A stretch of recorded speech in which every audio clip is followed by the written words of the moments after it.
Hi, I'm John Hodges-Batska. I'm the Director of Discipleship here at Highland United Methodist Church. And I'm Pastor Diana Hodges-Batska, related to him, at Florence Christian Church Disciples of Christ in Florence, Kentucky. And during these very difficult times, we figured that we take some of the programming that we have from around our usual life in the church and offer it online so that you're able to learn and hopefully take some things away while you're doing all the crazy things that you need to be doing right now. One of those things is our usual programming that we do during our Parents' Night Out programming.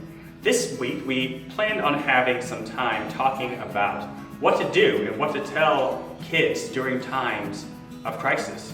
So we decided to take this and make a quick video about it and how you can do that. So in order to get that conversation rolling, and maybe this is something that you would like to have a conversation about in your family, I was going to ask my own wife this.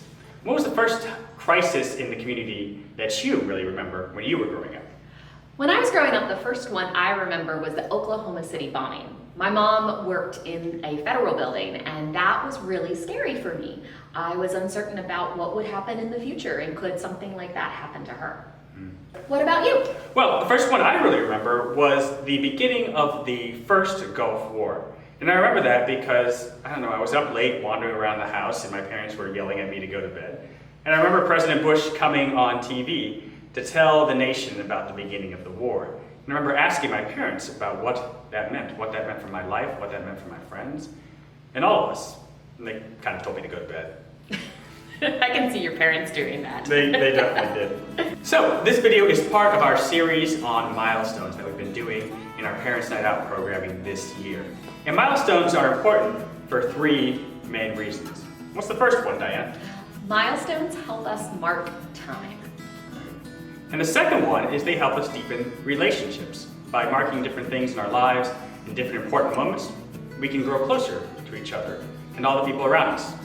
Milestones are also important because not only do they help us grow closer to each other, they help us to grow closer to God by seeing where God is at work in our lives and in our communities as well. While this is not our choice, the coronavirus crisis is a milestone in all of our lives.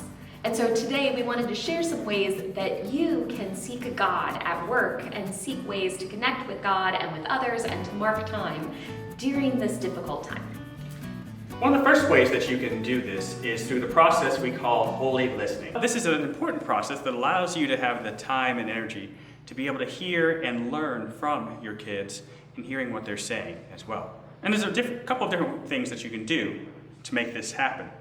First, you can notice and make I notice statements for your kids. If they make something that's an observation, or if you say an observation as well, make note of that. See where that conversation goes and see what you can learn from their observations, especially. Another thing that you can do, and if you've been in any class with me, is one of my favorite questions is, tell